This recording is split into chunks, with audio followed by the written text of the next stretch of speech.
Hi, I'm Corey. Welcome to Creating with Scraps. This is the follow-up to the Gratitude Mini Journal. Today I'm going to show you how to make the 6 different inner pieces for the journal. I walked through the cover, the construction, and the base using envelopes for the base. But today I want to show how to make those 6 pieces. And I think it makes sense to start here, simply because this is a double-sided. You use one piece for 2 pages. So I'm going to start with this one. Now, somebody asked, why digitals and can you use something else? Well, of course, you can use what you've got. I chose digitals for a couple reasons. One, because they were beautiful, and 2, because they're accessible for most people. If you don't have a lot of supplies, they're something that just about anybody can access. Even if you don't have a printer at home, you can send it to Office Max or Office Depot or a print shop or even the library and print them out on a reasonably priced paper. And it doesn't have to cost a lot of money. Absolutely, you can use magazines and older bits and found treasures, but not everybody has the ability to go and find some of those old things. They don't go to estate sales or antique auctions or that type of a thing. So digitals for that reason. You can choose whichever theme you want, colors that suit you, styles that suit you. They're easy. It's guilt-free. You're not cutting up something that's old unless you choose to. And paper types. So sometimes when you get something ready-made, it comes on a specific type of paper. And with digitals, you get to choose what kind of paper. Do you want to print it on vellum? Great. Do you want it on a copy style paper? That works. Would you like it on thicker cardstock? You have that choice as well. So for those reasons, I really like using digitals, but that doesn't mean you have to use digitals. For example, somebody asked about this that was in my updated craft room tour, and I got these a while ago. I think I got them this summer, and they're a $49 in Market vintage artistry countryside set. And they've got the glassing over it, so if you're seeing a glare, I apologize. But I fell in love with this set because I thought it was so beautiful. The different flowers, the different country themes or scenes, the milk cans, just all of it. And then the sayings and expressions and all the bits and pieces. Just thought it was really wonderful. And I liked how it goes with or coordinates with the artistry. This set, archive. The archive papers that Tracy had that I had folded to use originally. So I may end up using these pieces together to make a journal. And so my point being that you can use ready-made bits and pieces if you choose to. It's a bit more spendy, but it's also done essentially for you. You just put them into place. So it can go a little bit more quickly. You can also use authentic vintage ephemera or old pieces or what have you. You can do whatever works best for you. So there's that answer to that. All right, I'm going to try really hard to stay in frame. I was asked to continue showing. I'm not going to sew a lot on this one, and I did a lot of prep work, but for the bits that need to be sewn, I wanted to pull out my machine. I'll try to keep everything else in frame because I was an epic fail at that a couple videos ago. All right, first piece first. I tore apart these envelopes that I had mentioned. I glued because of the way I cut them, and I don't want to waste them. So I'm going to use these envelopes as the basis for these pages. And like I said, we're going to start with this one. And it's a fold over page. So this is about a 1.5 inch strip of the digital printed onto cardstock. It's a medium weight cardstock. I use Epson matte heavyweight paper for this, just because I like the way it prints.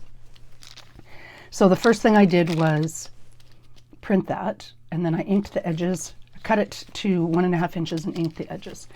Then I trimmed it down to fit this particular glassing envelope. And somebody asked yesterday, these are 4 1/4 by 2.5, and I purchased them on Amazon, though I'm sure there's lots and lots of other places that you can purchase them. All right.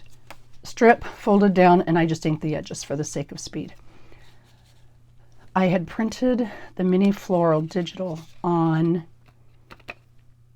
vellum, a medium weight vellum, and for the little pockets, just because I really liked the transparency. And this one's just a little bit long for the pocket up on top. So I'm going to trim it down a little bit. And let's make sure that that fits. It's still a little tall, so I'll trim it down a little bit more. As you can tell, I didn't measure in the least, and I haven't put Nouveau glaze on the tops of these flowers yet, because I'll show you how I do that. Somebody had mentioned that they struggle with it because of the amount, so I'll show you how I do that as well. And I'll be sure to put it to the sides so that it has plenty of time to dry. Many times what I'll do, if I know I'm going to be using specific pieces, I'll put the Nouveau drops on prior to putting it on the piece. That way I know that they're dry before I start. Otherwise, I'll just put it to the side or on top of my shelf or something to make sure that I don't put something on top of it while it's drying. You can also use your heat tool to dry it more quickly, but I just find that sometimes that gives it a cloudy or bubbled look, so I generally choose not to do that. All right, printed on vellum, cut out, and then I'm going to use these guides that are on there to fold it. Now you can score it, of course, you can use your scoreboard, but it's pretty well marked, so I can just fold it along those lines.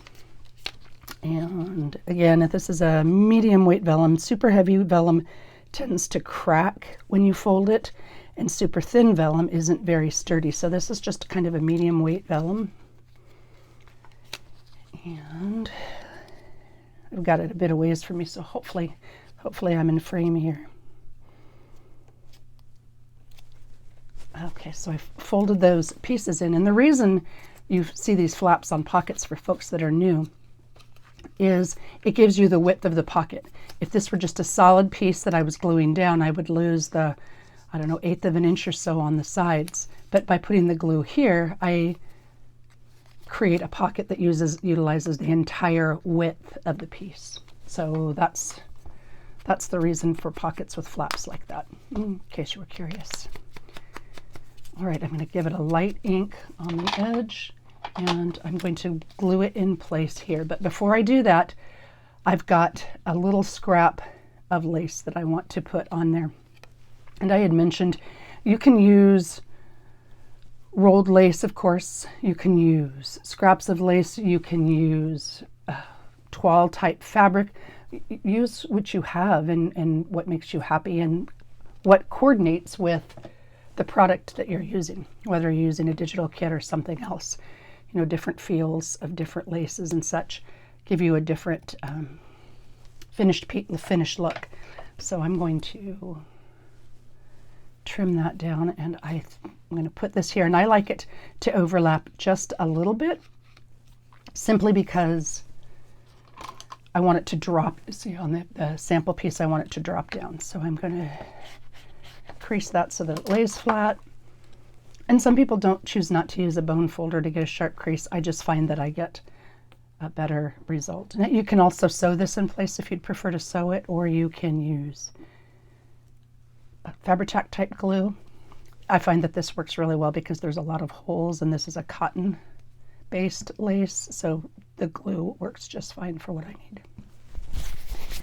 All right, so I've got that base corner down, and now I am going to glue on the flaps to put this in place.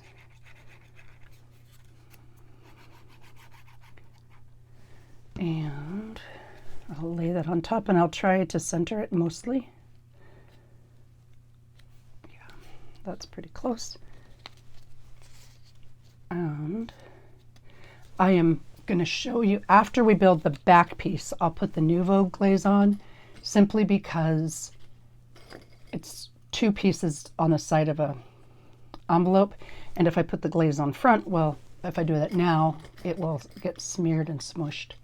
So that's my reasoning. Oh, I hope everyone is doing well and that you're enjoying a weekend, and that it's dried up in the UK, or dried up at least a little bit in the UK, and it's not too terribly warm in Australia or New Zealand or the southern hemisphere.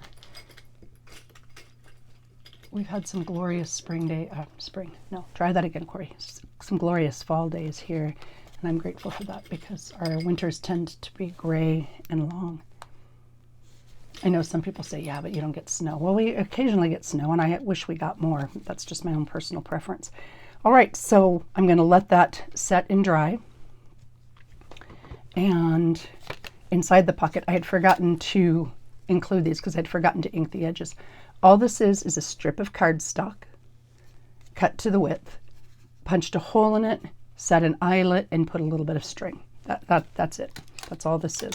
And it's going to tuck in here once that glue is set. All right, while that is setting, oh, and I even inked the piece that goes on here. So let's do that. Glue it down on here, and I just cut it to fit. And I'm going to use glue stick simply because I find that glue stick warps a little less. Now again, because these are coffee dyed glassine bags, they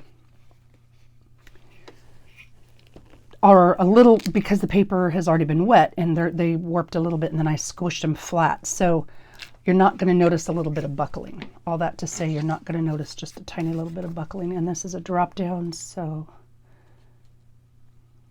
I'll put it here. Okay. And then this is glued into space for some journaling space. You can do a trifold if you want to. I just used the scraps that I had available and inked up the edges to save a little bit of time. All right, this should be ready to go by now. Vellum takes just a little bit longer to dry because it's a harder surfaced paper and it's not as porous as most paper. It's a hard pressed kind of a paper. And there you go. So this will go around over the top and it'll just rest down as it's closed like this. And again, that's part of the reason we crease it with the bone folder.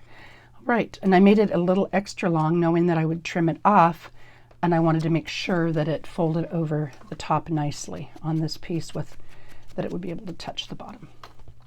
And it does. So I'm going to trim, looks like I trim it right to that green line. And I usually use a paper trimmer, but just for the sake of ease here,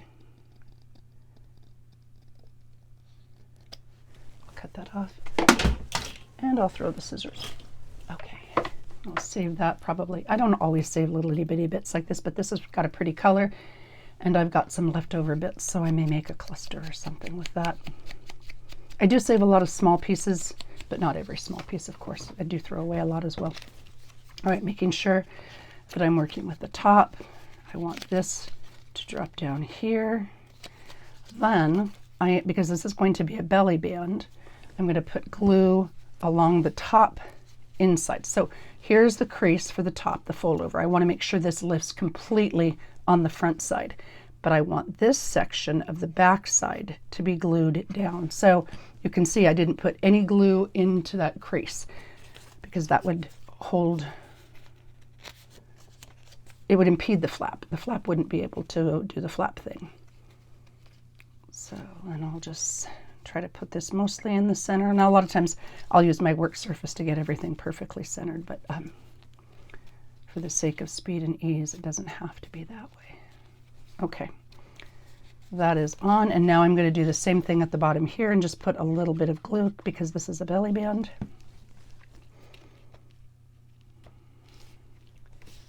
And again, mostly centered, mostly straight. Well, you can see there it's not straight. Let's see if we can fix that a little bit. And I could clamp it, but I certainly don't have to. Did I do that wrong? I did. Okay, do as I say, not as I do. Don't glue the bottom yet. Don't glue this piece yet, because you want to put, well, I guess you could. I mean, theoretically, because I should have flipped this over. Theoretically, I could put the little mini eyelets. These aren't eyelets, Corey, these are brads. The little mini brads in there on the back and not poke them through both. So I could. Okay, so you can do it one of two ways. You can put your top belly band in place, just put a little glue on the top and bottom, and then poke a hole and put the mini brads through. Or you can poke the mini brads through first, like this, and then glue it on the top and the bottom. And it'll work just fine either way. For the sake of the fact that I've already unglued this, I'm going to do it this way and show you what I use and how I poke the holes and blah, blah, blah. The benefit of doing it this way is you can put a little bit of adhesive tape on the back so that you don't have to worry about these brads catching the ends of the brads, the open pieces of the brads, catching whatever paper you put in. So you just kind of have to make sure you glue on either side of those brads because you don't want them to catch the paper or whatever you're putting through. So I'm going to put a little bit of glue down here, mostly center it on my paper.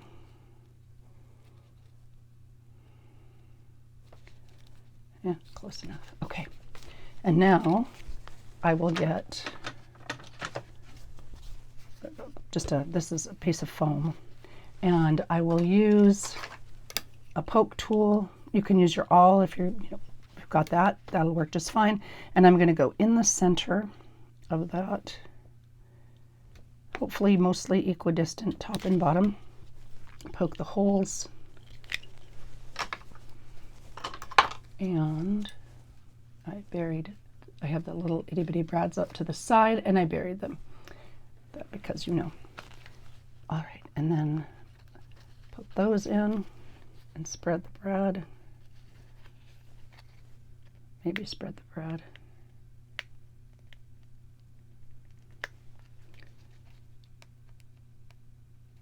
Every once in a while, these mini brads, and I get these little itty bitty ones through Michael's. Any brads will work. It doesn't have to be the itty bitty ones that I chose. Of course, I just like the size and aesthetic of the little itty bitty ones. But I believe you can get them in Amazon as well. Just, there you go, split that. And then, again, personal preference completely, I will put just a smidge of packing tape over the back of that to keep them from lifting, or to catching, I guess is a better way to put it, to keep it from catching when I slide something through. And those of you who've watched before have seen me do that, but I find it really comes in handy. Okay, there you go. And now I'll put the glue back up here to hold this in place. And I'll put the glue back on the bottom to hold that in place to create a belly band. And that one I'll tuck over there. And it's already a little bit tacky and sticky because of where I had it before, but and it'll hold that in place. Okay, and now I've got the two belly bands. This is just a folded over piece of paper. You could do double, triple, quadruple, whatever it is you need. And I've got a little bit of scrap lace here to put on the edge, just to give it a little bit of a handle to pull and just to decorate it a bit. You can double that up, or I can use this bit and I sew it on anything less than perfect, random kind of, just kind of layer two pieces, maybe one on top of each other, not neat, not tidy. And I give them a light glue, just a little tiny bit to hold it in place. Give my machine, or give it a second or two to dry so it doesn't gum up my machine. And then I sew that. Now, if you don't want to sew, you certainly don't have to. You can just use Fabri-Tac or some other fabric-friendly adhesive to hold it in place. But I do this because it's easy and it's quick. And now I know that it's going to be adhered and stay in place. You can leave the back open, the sewn stitches shown if you prefer, or a lot of times what I will do is I'll get a comparable colored, oh, I thought I had some up here. I usually do. Okay, here we go. Yeah, this is what I used on the other. This is just some washi, and I'll put a tiny bit of glue there, grab a strip of washi, and put the washi over the stitches. And that way the stitches don't come out and they also don't show. And it's just a little bit of a decorative element for the back of the journaling piece. So there you go. Then I tuck, let's see, this is up top. Tuck this into the side. And with the lace bits can go over the top a bit, so they kind of hang off like that. And then this is just a piece of cardstock where I rounded the corners and I inked the edges. And now I'm going to use the stamp. And I think the word I've decided on for this is today, simply because everybody has a today and it's a journaling and where you are today kind of a thing. I've had people ask how I use these magnets because I don't use them often. Well, I do. I just probably don't show them on camera very often. When I'm working on this magnetic glass mat from Glassboard Studio, I use these magnets all the time to help me make sure things are straight and centered, mostly centered. And I said I was going to use the word today, and this is that alphabet stamp set that I had shared the other day. And one of the ways that I get the bits apart is I use this flat spatula that you use for a Cricut. You don't have to by any means, but I like to use that to get the pieces opened and apart. Especially with the larger alphabet set, sometimes they stick together. They're pretty sturdy, so I do it this way. And I want the word today, so I need the Y and the T. And I'm showing you this intentionally because I want you to see how quick and easy it truly is to use. So if you're looking for something for your craft room, or I shouldn't say for your room, but to make your crafting a little quicker and easier, this is just a super, super handy tool. Or maybe it's not a tool, a super handy accessory. So TOD, I gotta make sure I spell that correctly, A, and then Y. Then you snap them together. Now they're not super tight. Like if I were to drop this, it might fall apart. So I just hold it with my hands when I stamp. I find it easier to flip it upside down and stamp on the bottom. Let me see if I can zoom in just a bit, or try to remember to zoom. Ooh, there you go. That didn't work so good. Let's try there. I find it easier to stamp on the bottom because I can see exactly where I'm working, and then the magnets are holding my workpiece in place on top. So I'll ink up my word, and then I can see right at the edge, I can see where the middle is. I'm not sure how well you can see that there, but it just helps me make sure it's straight and centered. Now there are stamping tools. I could use the L-shaped stamping block. I could do other things, but for the sake of speed and ease, this works really well. I stamped it upside down so that when I turn it to go in sideways, it is the way I want it to be oriented. Okay, let's see, and I should move back out a little bit. There we go. And then I just put the whole thing back together. And that fits there like that. So that's two pieces. I am only going to put the glossy accents, the Nouveau Crystal Glaze, on one side because, again, this is front and back. Did I? No, I didn't. Actually, you know what I can do is I can do it like this. Okay, and I can let it dry like this because of the way it's created. All right, that'll work. So I'll show you, and the amount that I use. I don't use a lot, but I use enough to create a sheen. I don't make it really big, but you can see here how it's kind of opaque. It'll dry clear and shiny, and I don't put a ton on, just a little dot here and there. And I want the flowers to pop on this, so I put it on the flower petals and on the whole thing. Now sometimes it can cause paper to curl, especially if you're using thin copy paper. And somebody asked me about that the other day.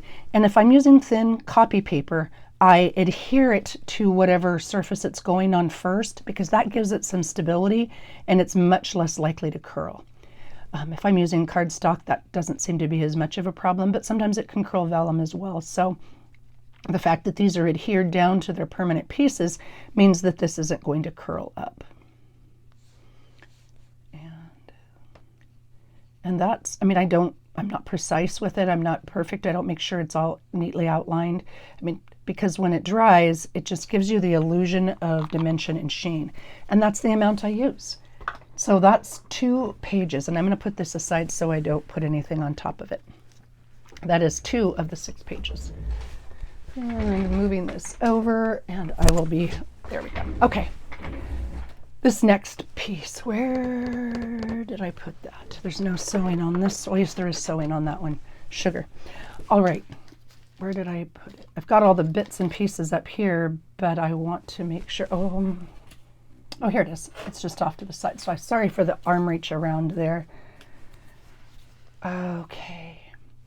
But I have to do this side before I can do this side. So I'm glad I saw that because I chose to sew this piece. So I'm going to grab another one of those envelope bases. See, this is the ones that I tore because that I had opened them on the top, cut them open so they didn't glue correctly. All right, this is just a piece of sari silk that I ruffled up. Now, when I do it, I just shove it in the machine. I know some people are a lot more careful and precise than I am, but I just shove it on in the machine. That's just kind of how I do it. And you can see here, this is a bit too long, but I've already gathered this, so it's pre-gathered. I'm going to put I'm going to use this side since this is where the torn edge is, and then this will cover the torn edge. A very super fine, thin amount of glue. And I'm going to put this, I want the bottom piece, I want it to hang off the edge just a bit, and I'm going to put the bottom piece on there because I want it, I'm going to have to fold it again or crease it again or ruffle it again, whatever words you want to use, to get it to fit. I mean, I could trim it down more, of course, but it needs a little more ruffle in the middle anyway. So I'm going to just smoosh it down like that. Again, not straight, not perfect, and some people may prefer to have it straight and perfect or a evenly pleated ruffle, but I like the effect of it being all cattywampus. And then I'm going to just sew that in place. And I only used a very small amount of glue, and I used it right at the edge, so it's not going to be a problem for gumming up my machine, or at least it shouldn't be. And I'm going to sew, oh shoot, I moved this out of the way. And you can't see it, which defeated the purpose of it being in here. Hopefully you can see it now. There you go. Now let's see. Okay, good. I did get it on the back, and I did do it crooked, but that's okay. A little bit of crooked won't matter. It won't show. I sewed it down the back edge. I can put washi on the back if I want, or I can just leave it. And I think in this case, I'll just leave it because I like the way it looks. And that's how I did this ruffle piece. And I can finish this. Actually, I'm going to flip it back over and do this piece because I want to put the eyelet in my circle element so that I can put the bulb pin in this piece on the back. So again, this is another two-sided piece. They work hand in hand with each other. And in order to do this piece, I just took one of the circle embellishments and I punched it out and inked it. And it's going to go right about here. And the bummer is it's going to go right in the midst of that flower bud. So I guess I could go a little bit lower, but then I won't be able to put it on top. So those are the kind of logistical pieces you need to think through. I am going to put the hole right up here above the bud. It's a little high, but it'll still work. I don't want to go too close to the edge because I don't want to tear that edge. And I've got the eyelets up here. I pulled them aside. Put the eyelet in. Yeah, see, so I didn't impede the bud or cover the bud too much, but I could still put the eyelet in, crimp it down, and that is done. Now I'm going to ink, I should have done that in advance. I'm going to ink the back simply because parts of it are going to show on the other side. This bottom piece won't, but I'm going to ink that because I don't want the stark white to show. All right, I am going to glue down just the very top bit. I'm going to glue, so I'm going to put it on the corner here, and I'm going to glue just down the top because I want the paper pad to be able to tuck underneath. So puts a little bit of glue there. I can always add more glue later if I need to. I want this kind of at the top because of where it is and how I'm going to use it, and then I'm going to just glue that into place. All right, now I can put this pad in, and to create that I used offcuts of that linen stationery, folded it over, and I used a 1 inch by, I don't know, whatever, 2.5, 2.25 inches scrap of the cardstock, and I inked the edges on that, and I'm going to fold that over. And again, I'm going to use the bone folder to make that a sharp crease. And this looks like it might be a little long. So what I'm going to do is put glue, a little bit of glue here, and when I say a little bit, I just mean a tiny bit. See how it's uneven because of the way it's folded? Well, that's going to be hidden in the piece I put right here. Now you're like, Corey, that's not going to work because you can't flip it up. But that's where I'm going to cut it to get it to the right height once I've got this piece in place. So I hold that down. Is it too wide? No, it fits just about right. And then I'm just going to sew a seam right along here to hold those in place.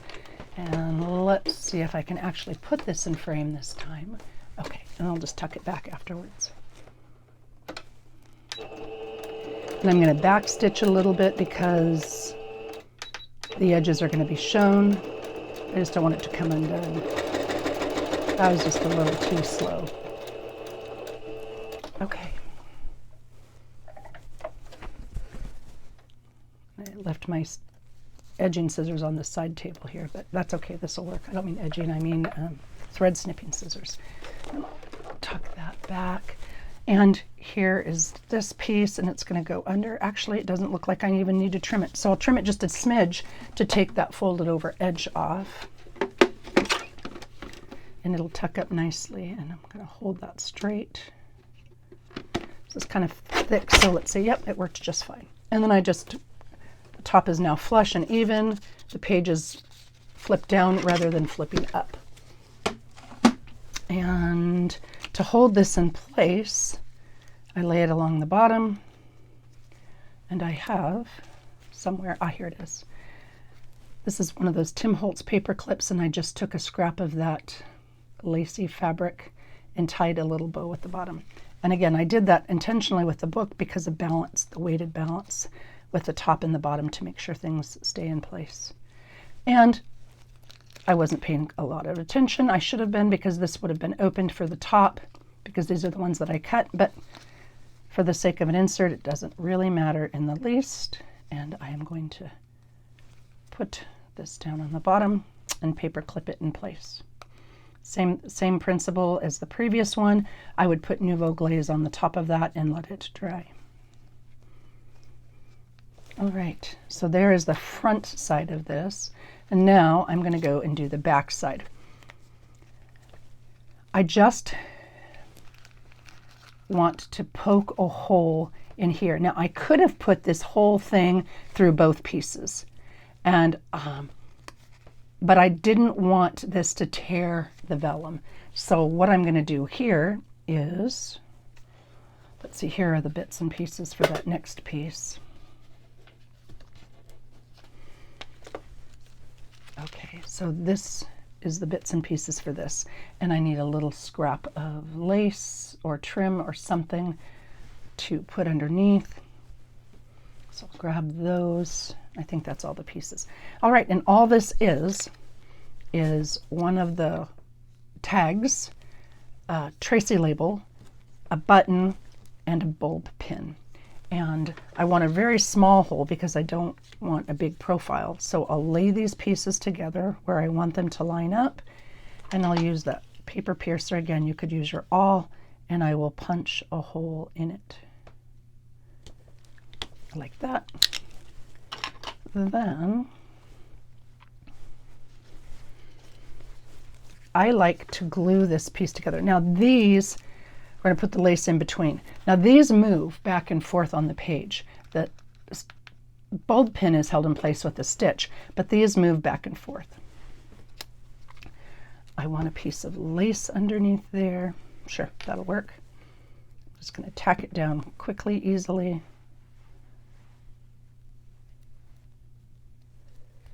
And then I'll glue this right on top. So these pieces will both still move freely, but they'll be held in place. And I can't see where I put that hole, so that kind of defeats the purpose of poking the hole in advance, but that's all right. I can poke another hole.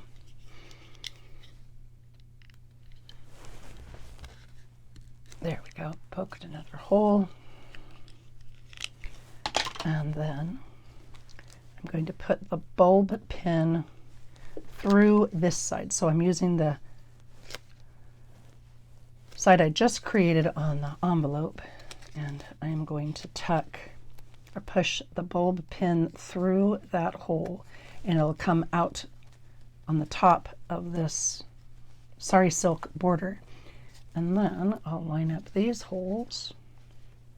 Maybe I'll line up these holes. Camera's in the way, so it's tough to see. But line up those holes, drop this down to the bulb part, and then I will put a button, a small button on, just like that. Then I snap that closed. So this is why I chose to take a single stitch and stitch it into place so that it stays on top of this glassine bag. Otherwise what happens is it does this and then the paper falls, and I didn't ink the back of that. Again, I just don't want the stark white edge, so I inked the back.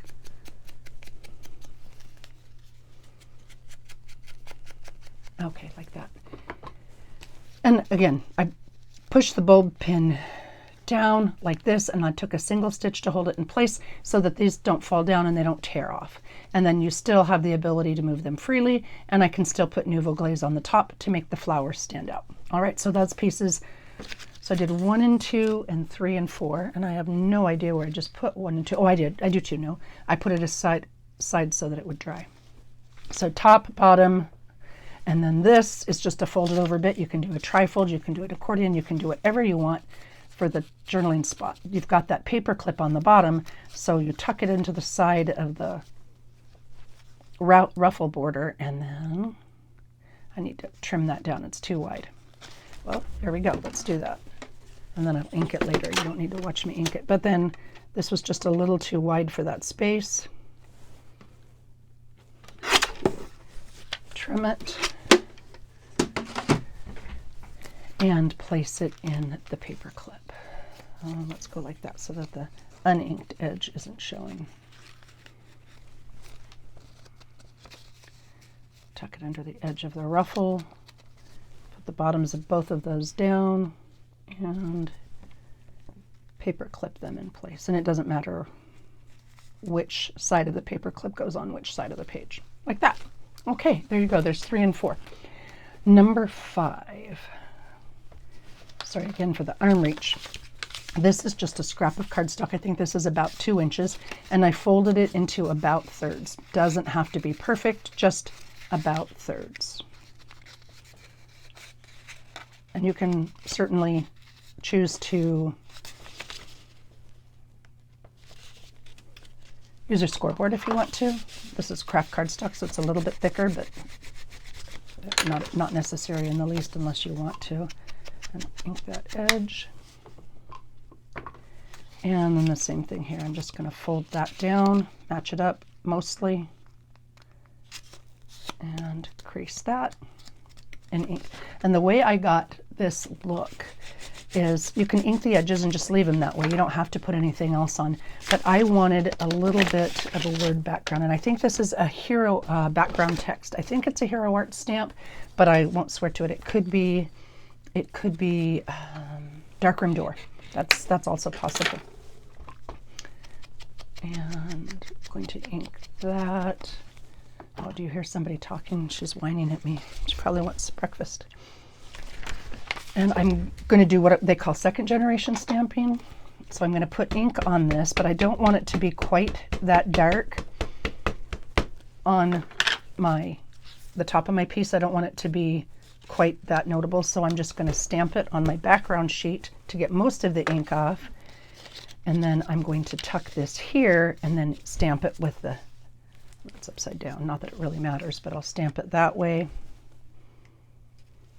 And then get the little bit of second layer, lighter layer on there. Oh, that turned out pretty. Okay, not perfectly straight, but that's all right. I don't need it to be perfectly straight. And then that gives me the look that I've got here with just a little bit of text or print on top. Then this piece gets laid over the top, and I want to just make sure that flower shows. And I just folded that over and glued this onto the back of the trifold. And again, kind of centered would be ideal. I'll hold that in place. And then this entire bit will get glued down on a page. Let me grab one of those envelopes. Entire bit will get glued down. Here, I guess I just forgot to ink all the backs of these. You could put a pocket on this. You could put a piece of coffee dyed paper on the back, but this is just a flap to hold this piece closed. It's cardstock, so it's a little bit thicker. It needs the extra oomph to be closed. And the way I do that is with mini thin Velcro dots. Ultra thin, ultra mini. Let me see if I have a... Sometimes I keep the label. Here we go. These are the dots. Thin, clear fasteners, Velcro brand, 3/8 of an inch. They're 56 circles. You can get them at Walmart or Amazon or just about anywhere. I'm sure Joanne and others have them as well. So that's what I used here. Put a little bit of adhesive there. They are sticky back, so you don't have to use the glue, but I always do because I feel like it holds it in place better. I put both of the front and back piece on at the same time so that I'm sure they line up. They line up, and then I put a little bit of glue. And that is it. I let it dry for a minute, and I'm going to put this same thing on the side before I glue it down.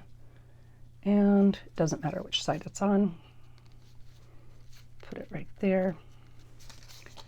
And I'll glue that in place. Just hold it for a second. And then I just let it dry. Once it's dry completely, it's easy to come on and off. And then I would put the Nouveau glaze on that. And this goes on top of, I'm just going to glue the entire thing down on top of one of the envelope pieces.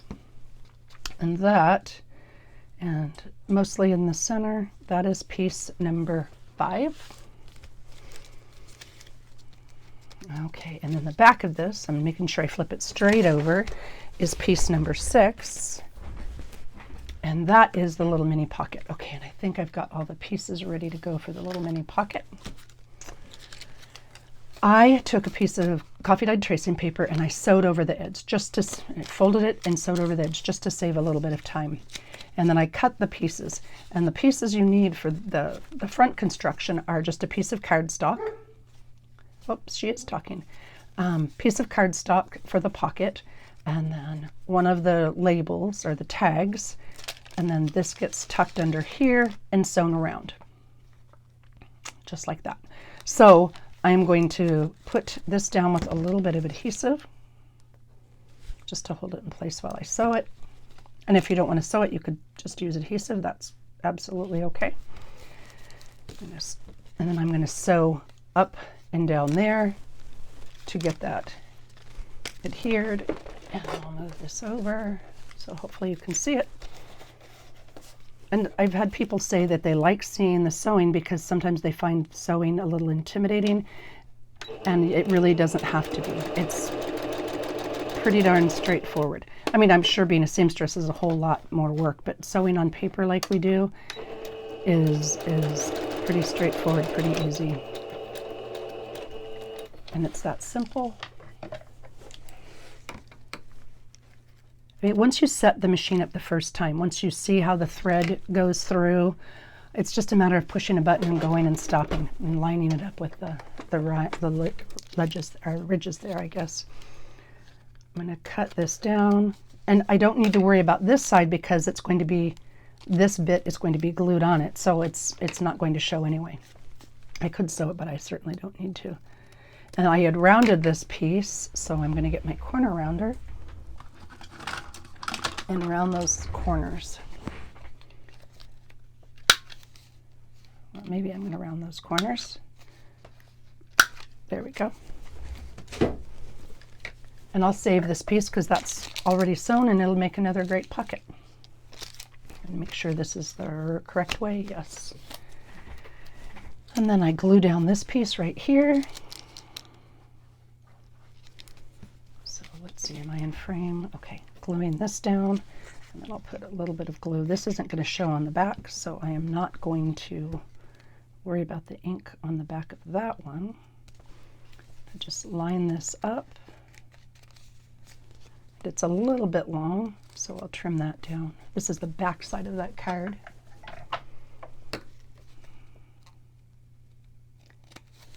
Trim that down. Where did I throw that corner rounder? All right, I put my corner rounder somewhere. Don't know where I just put it. I'm pretty much a creature of habit, so I throw things where they're supposed to go, but I'll be damned. Don't know what I just did with it. I have other corner rounders, but we're going to just pretend then that this corner is rounded. I must have tossed it further back than I thought. I'll use that piece right there. That'll work. Okay. And that is the top. Now I'm going to put the eyelet right here. And I'll mark where I'm going to poke the hole, because when you're using this, it's not always easy to see exactly where center is. At least it's not for me. So I like to mark where I'm going to put it. Let's hope I'm in frame. Punch, and then I'll put the eyelet in place. And I just did the eyelet because it's pretty and it's stable. You don't have to use an eyelet if you don't want that extra bulk. And that piece down here. And then I've got a bit, well, maybe I do. Okay, a bit of sari silk. Put the sari silk through. You can tie it in a knot if you like. If you prefer a knot, you can tie a piece of string around it, or what I do is I sew along the top. And just put that under over the top of the edge there. And I go back and forth. And that is how I make it less bulky. So I try to cut back on bulk where possible, because I make things really bulky. And then trim it. I'll save these bits for the side of a journaling card or what have you, so they're not going to waste. And I don't usually trim them straight. I try to trim them a little wonky, just because I like that look.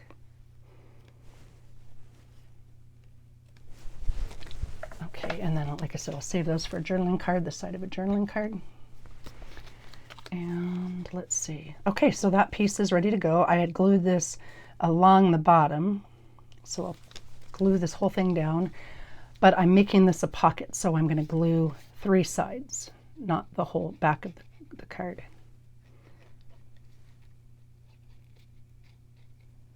And I'll glue that in place, and then I will clamp that down simply because it's a bit bulky. And on here you can see, because of the way it is flipped, I put it on the edge of the page. And you know what? There's no reason on earth I can't do that here because of the way I'll use it in a book. And then I clamp these down to let it dry for a minute.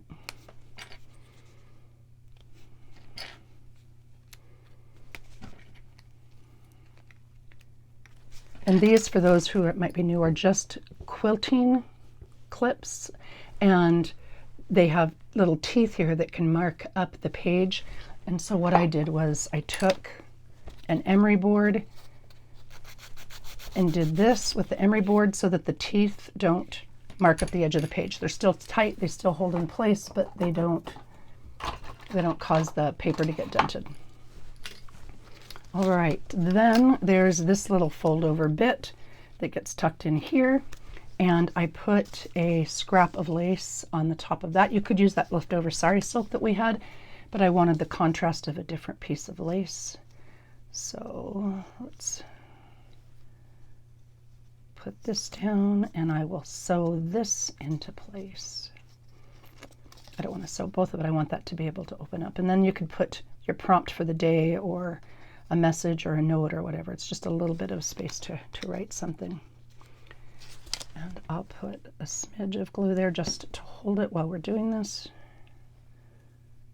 And just below the top there. I kind of want it crumply. I like the crumply look. Okay. And I want that to go up a little bit more. All right, and I'm going to sew this in place. I'm not going to move the machine over. You've seen me sew a bunch of times now. I'm going to do the same exact thing I've done all along and just sew a straight stitch up the edge. And I'll put a little bit of washi on the back to finish it. You can see the stitch. I don't have to. I could, you know what? Maybe on this one I won't put washi. So let me put washi on the last one. Maybe I'll leave it just like this.